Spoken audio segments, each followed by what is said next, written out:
أكاديمية وبتلاقي شوية طلاب بيضربوا، بتوقف تتفرج عليهم فبيعرضوا عليها تنضم لهم. البنت بترفض وبتقول لهم أنا ما بصاحب الضعفاء. بتيجي ماشية تاني بس بتلاقي في وشها بياخدها وبيروح علشان يناموا. بيبقى لسه ينام، بيلاقي الباب بتاعه بيخبط، بيطلع يفتح وبيلاقي أرنست بيعرف كل المعلومات اللي هي عرفتها، وإن التنانين أول ما بتولد بتلاقي أبها تقوى منها، وكمان بتاخد أبها تقود في حياتها. علشان كده لما صاحبنا هزمها هي فكرت وأبوها بيقرر إنه يعتني بيها، وبرجع للأوضة بتاعته. بس بيلاقي إن كولين مش موجودة والشباك مفتوح بيطلع لفوق المبنى كده، وبيلاقيها قاعدة فوق. بيسألها أنت قاعدة هنا ليه يا بنتي لوحدك؟ قالت له ببص على القمرين اللي في السما الصغير اللي بيفكرني بالابن والكبير بيفكرني بالأب. القمرين دول بيكونوا دايما مع بعض، كنت ببص لهم وانا لوحدي وكان نفسي الاقي حد يبقى صاحبي. قال لها ما انتي رافضة صاحبة اي حد في الأكاديمية هنا غيري. قالت له علشان البشر كلهم ضعفاء، واحنا بطبيعتنا ما بنصح غير الأقوياء اللي زينا، علشان كده انا مش صاحب غيرك. الوقت بيعدي وبيصحى تاني يوم وبيروح للإمبراطور علشان يعرفوا انه هيعتني بكورين. الإمبراطور بيرفض في الأول بس بيلاد بيعرفوا انها ملهاش مكان تاني، فبيضطر في الآخر إن هو يوافق. بيروح علشان يفرح كولين بالخبر ده، بس بيلاقيها بتكلم الألعاب بتاعتها ومسمية كل لعبة على اسم شخص موجود في الأكاديمية. بتتكلم بشخصية كل واحد فيهم.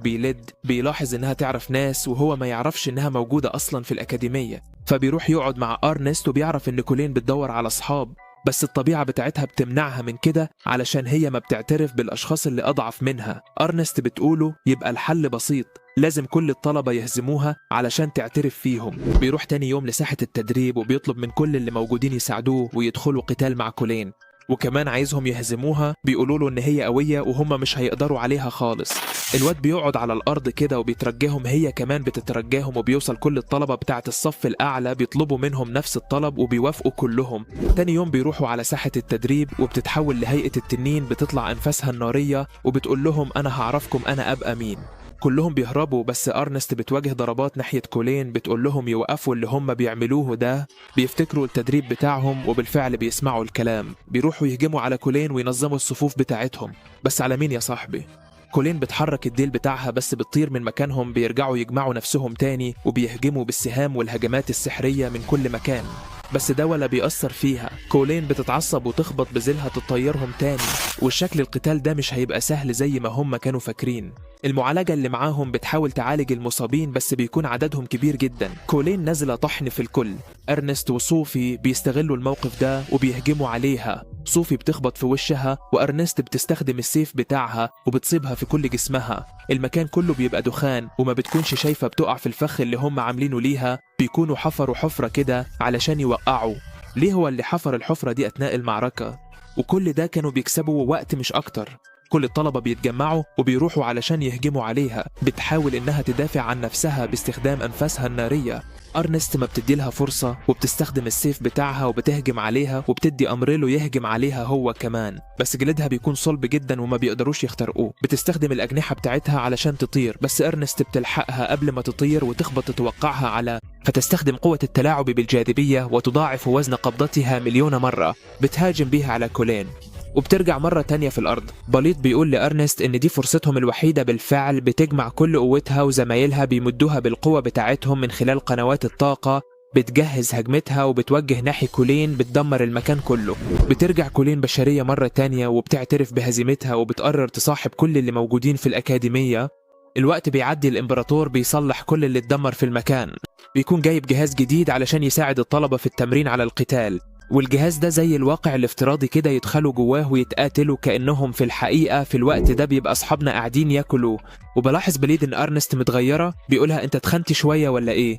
الحاجات دي ما بتتقالش للبنات في وشهم كده. أرنست بتسيبهم وبتبقى زعلانة وبتطلع تجري. بيعدي 3 أيام وبتبقى أرنست لسه قاعدة لوحدها في أوضتها. بيروحوا يخبطوا على الأوضة بس محدش بيرد.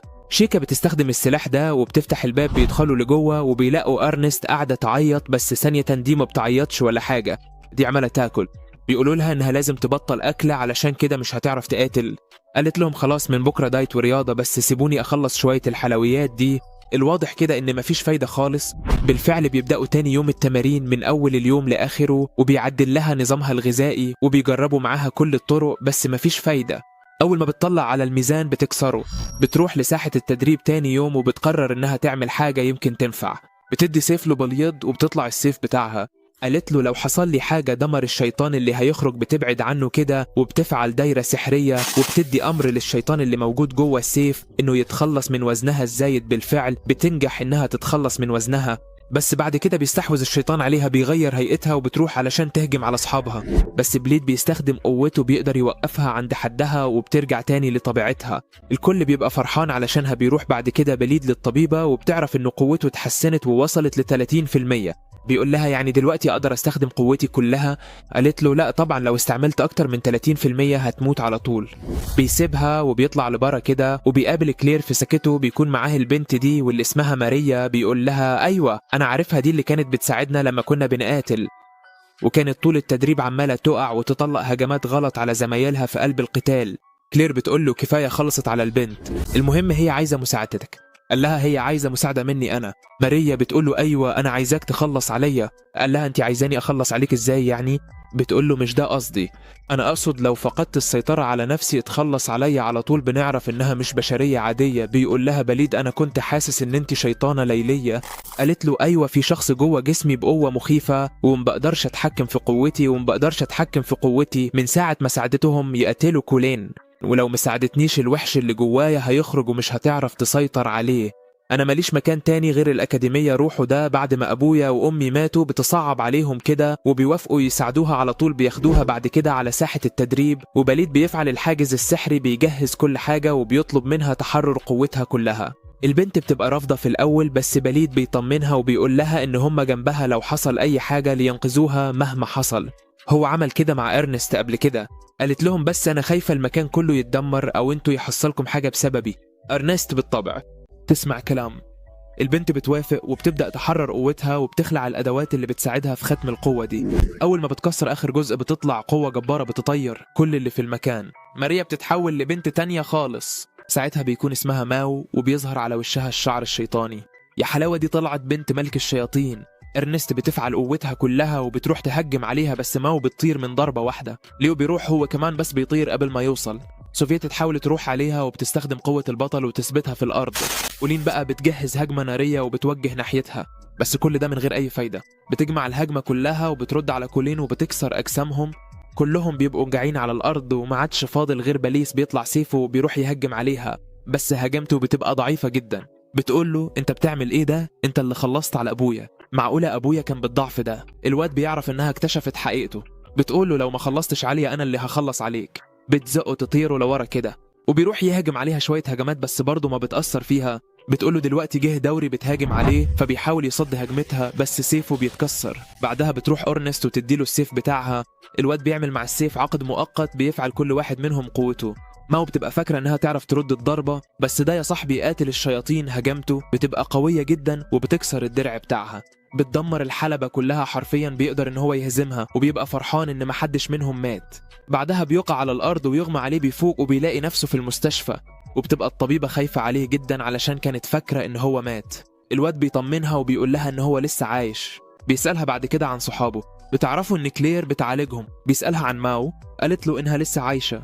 بيطلع وبيقابلها في سكته كده وبتبقى اكتشفت حقيقة ان هو البطل، بس هو بيقول لها ما تقولش لحد. قالت له خلصان، انا هخلي الموضوع ده سر بيني وبينك علشان انت ما خلصتش عليها بس. وبعدها بتسيبه وبتمشي. بيروحوا بعد كده للإمبراطور وبيقول لهم ان ما هو تنضم للأكاديمية معاهم. بيعرفوا حقيقتها وإن هم كانت بشرية بس ماتت من فترة طويلة وأبوها يبقى ملك الشياطين. بيتوتروا أول ما بيعرفوا حقيقتها، بس بيبقى عارف قبل كده بيقول لهم لازم يصاحبوها علشان ما تقلبش عليهم وتدمر المدينة. بس العيال بيبقوا خايفين إن ماريا يكون حصل لها حاجة. بيروحوا بعد كده يناموا، بس الشباك بتاع أوضة بليد بيتفتح لوحده. أول ما بيبص بيلاقي مواقف قدامه بتاخده بطير على طول، فبيسألها هي عايزة منه إيه.